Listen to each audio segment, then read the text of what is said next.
Well, there have been plenty of postmortems in relation to the AFL Grand Final and a lot of disappointment for Swans supporters.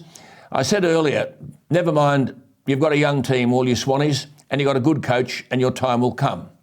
That is not the point of my comment tonight. Plenty of publicity about who was there at the MCG at the Grand Final lunch. The answer is all the hotshots, from the Prime Minister down. No shortage of billionaires, millionaires, the media and the corporate so-called leaders who aren't leaders bootlaces.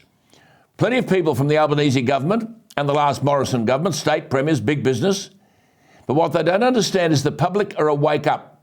As I've been telling you now for months, said Brian of the gathering of millionaires, media and corporates, and I quote, "Yes, and I'm sure they're all in furious agreement in the group, think, cause, célèbre of climate change.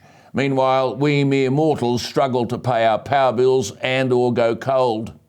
Joe wrote about the luncheon, "I'll give an extra vote to Daniel Andrews for not being with that high achiever elitist pack, Albanese included. That is not the Australia most people live in." Banjo got it right, quote, "I'd be surprised if the combined IQ passed 1,000, unquote. As I've told you many times, I'd be surprised if they've read anything about climate change and the comments of world-renowned scientists. They're just part of the woke brigade who can afford whatever price might be charged for energy." Michael said, quote, and this is the guts of it, as they all flew in their private jets, quote, "How's Albo's carbon footprint burning fossil fuels on his private jet, yet screwing us with energy prices for this mystical fallacy known as net zero? Delusions of grandeur, what an absolute farce." And Hannah said, "Interesting how Albanese, the poor boy socialist, is Tony everywhere, enjoying all the perks and excesses of the rich and famous. How the righteous change," she wrote. "It feels so good travelling in a private jet, doesn't it?" Another, Albanese, 3 states and 3 games in one weekend. That was the Cowboys versus Parramatta in Townsville, then down to Melbourne for the AFL Grand Final, and then up to Sydney for Souths versus Penrith.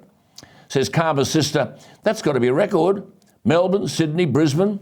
Taxpayers, of course, picked up the tab for Albanese, his +1 and his security detail to fly around in the VIP jet. Not a murmur from the press. "I'm still waiting for the headline announcing that the Prime Minister has started work," unquote. Now, I don't have a problem with the Prime Minister going to all these gigs.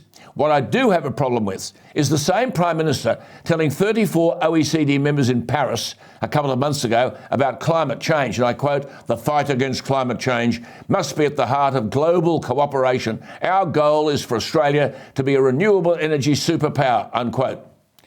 My judgment on that is that every syllable is rubbish.